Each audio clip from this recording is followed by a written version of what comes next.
obviously this is a troubling time for a lot of people. They don't really know what to do. Are you hearing from a lot of parents and patients with questions about all this stuff?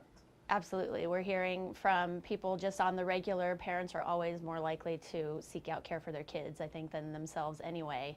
But even the parents that, my kid has had a runny nose and a cough for a day, and I don't want to be paranoid, but could it be? So there's definitely a lot more. Every little symptom has got them wondering. So we're hearing from a few more parents just about that, and when should they be worried, and when should they come in, and what do they do at home. Sure. Yeah. And what I was thinking about is, at a certain point, your kids are maybe going to school. It's like the parents, you're responsible for feeding and clothing and, Right. Keeping them entertained on weekends and making sure they do their homework. But it's a huge load on parents to suddenly say, you're entertainment 24/7. Now you're the teacher. Now Right. you've got to make sure that they're getting all the emotional support that they need, let Right. alone all these physical things. I mean, Yeah. what's your advice to people? So I think, the basics for just illness prevention comes down to avoid exposure, which with social distancing is happening so much more than usual. Eat well. Don't forget about fruits and vegetables, processed and packaged food. People really stocked up, the fear of what's going to happen, and it's great to have those things, but we're lucky enough now that we still have those foods that are more raw and live, and so don't forget about the fruits and vegetables. They're still around. Of course, be careful about not taking the whole family to the store, but those things are still available, and that good nutrition is really what's going to help the immune system fight things off the best. Food as the first medicine. You need to try to get good sleep, get good exercise, get outside and get fresh air. What you're talking about too is that now we've got 24/7 of figuring out what to do. And I think some of the keys for kids always, and this will extend long beyond this current issue, is that schedules become very important. Set a time to wake up, set a time to go to sleep. Set a time that this is going to be for some schoolwork, this is going to be our play time, this is going to be our chore time, this is going to be our free time, this is going to be our media time. I think that's, and I'll get to that, I think that's one of the big things that's going to happen. Everybody, but kids especially, really thrive on met expectations, boundaries. That routine really becomes important, and so waking up and what are we going to do today becomes really difficult to fill the day out versus here's what we've laid out for today and this is how we're going to go about it. More pressure on parents. I know, but I'll tell you what though, I think the schedule will decrease that pressure. And it might not work. There's ideal, there's reality, they never match, and that's true always. But when you have that set schedule, it makes it so much easier. A kid's going to ask you 800 times a day, can I watch TV? Can I watch TV? Can I watch TV? And we're normal. At some point, we're going to say, yes, I've got to do laundry. I just can't take this anymore, whatever it might be. But when you have this, nope, the media time is from 1 to 2. Then it's like, well, it's not 1 yet, and there's your answer, and it's done. And they tend to ask less over and over and over again when it's really set for them. And they really do thrive on that. Here's the boundary. With flexibility, of course, because somebody might get sick and we have to change this or whatever it might be. But it feels like a lot of pressure at first when you say, I gotta set this, but know that it can change if you need to. But in the end, it's really gonna make things a lot easier because kids especially, those boundaries and this is what I expect to happen and it happened, their behavior becomes so much better. It's when they ask and ask and ask and you have to keep saying no and then they keep throwing more tantrums because eventually those tantrums get them what they want. That's really harder in the long run.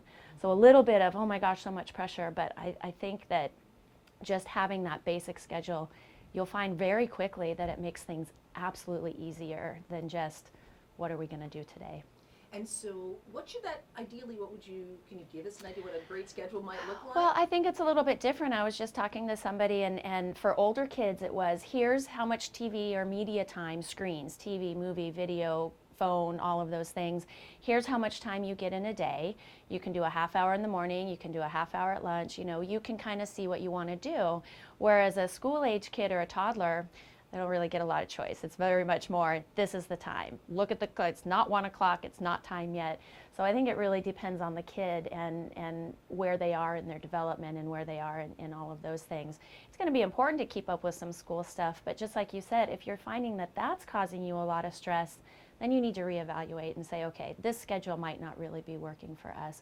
What we cannot forget in all of this is that mental health piece of everything, and just say, how do we let all of this outside anxiety not trickle into our daily home life? And I think setting up some time for potentially some meditation. There's some great online guided meditation apps, so you don't have to count your breaths. It's somebody, every time I kind of get my mind wandering away, I hear that voice and go, oh, that's right, I have to come back. There's just kind of being mindful of enjoying your time together and say, you know, what are you grateful with all of this? And I think you can always find things, even though, you know, as a business, we're trying to figure out how to serve our patients, how to protect our patients.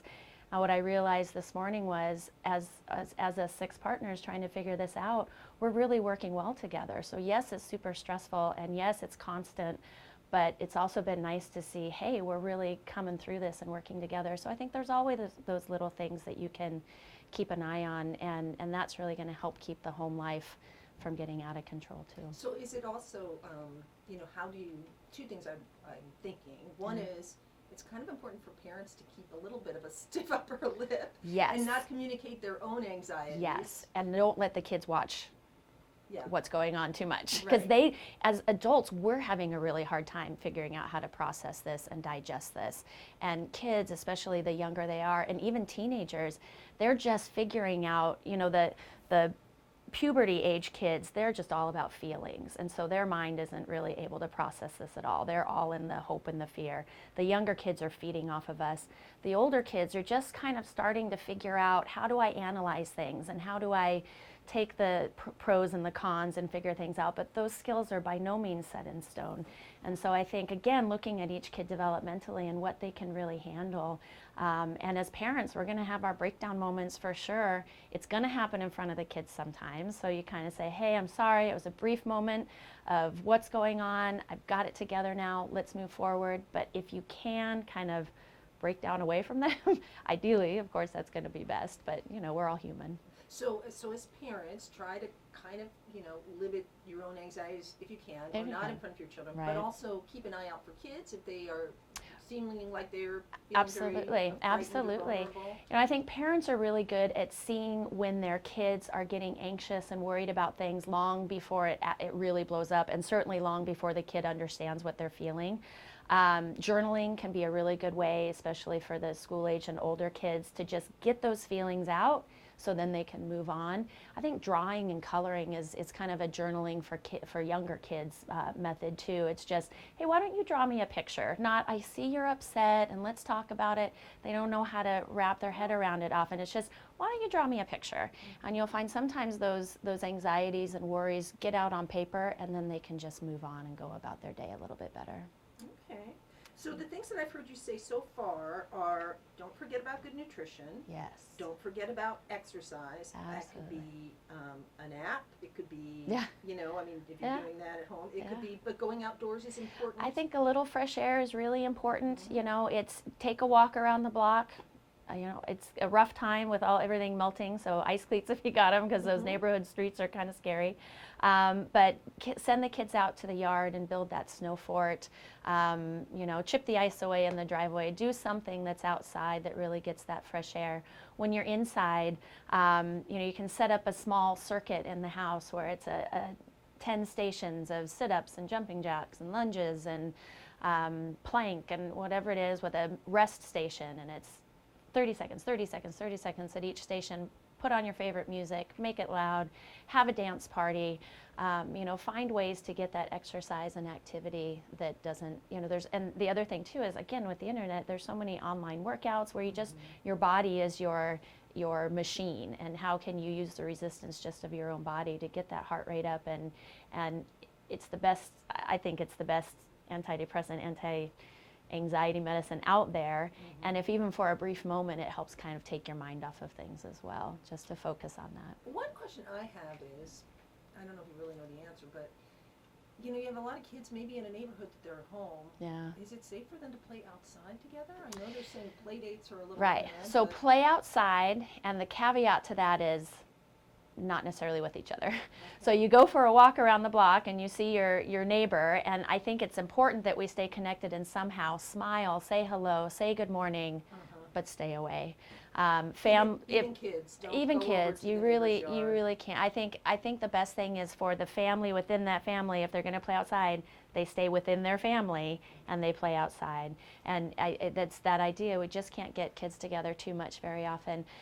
We're lucky enough that we live in this electronic digital age, and you can FaceTime and you can Skype, write letters to family members who are in other states, write letters to your teacher, you know, things that just help us figure out how to stay connected a little bit when the physical connection isn't there so much. But yeah, I think being outside playing, getting a bunch of kids in the cul-de-sac to play together, not going to be a good idea. We're already seeing flu rates go down. I think we're going to see a lot of other illnesses go down just because kids aren't in school, they're not sneezing on each other, they're not, you know, the toddlers aren't licking each other's toys. So I think that we're already starting to see some of the benefits of that distancing in the other illnesses that we know are out there. So it's only going to help. So, you know, your family's together, they can be outside doing things, but anyone outside of your house, it's really we got to stay away from each other, unfortunately.